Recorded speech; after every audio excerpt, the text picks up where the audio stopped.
O niya kaning nga porsyon mga kasuyans kay wa magyud ko kakitag Imarites anindala na so ni balik ko akong gilampasan og gamay. Gilampasan ako mga gikan sa akong naistapan ganina sa tulo na ko kabalik kani kaupat naman gilampasan ako mga 600 meters. So na ko gustong nga sa tulay dito dapit sa may Badyawan mga kasuyans.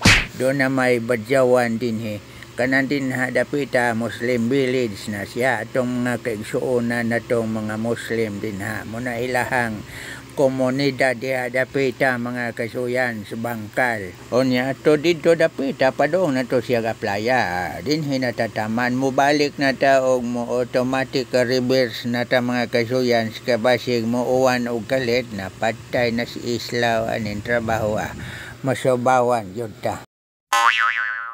So tama-tama na gyud pod siguro ning baklaya kay upat ka balik na sa 1 ka kilometro tunga upat ka balik. So layo-layo gyud dangatan kay murag nanginit naman sa dakong lapalapag akong tuhod.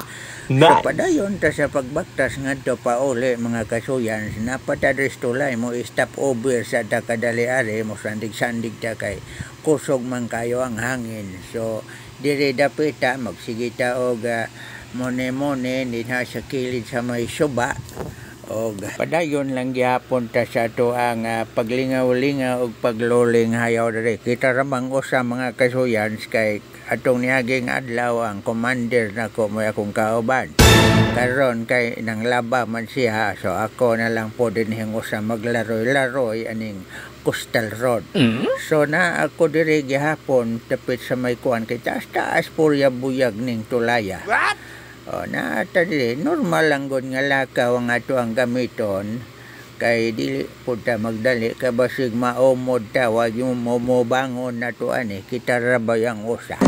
So mopahuway ta kadali ani mo stop over ta onya atong lantawon tong biyo sa pikas banda sa may dagat banda mga kasuyans.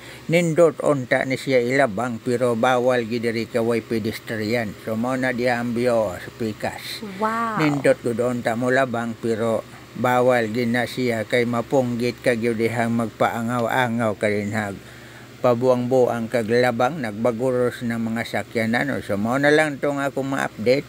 Padayon na lang pud ta pauli kay murag medyo ni dagom na gyud taas-taas pa unta ang adlaw mga kasuyans na makita ninyo ng adlaw diaw.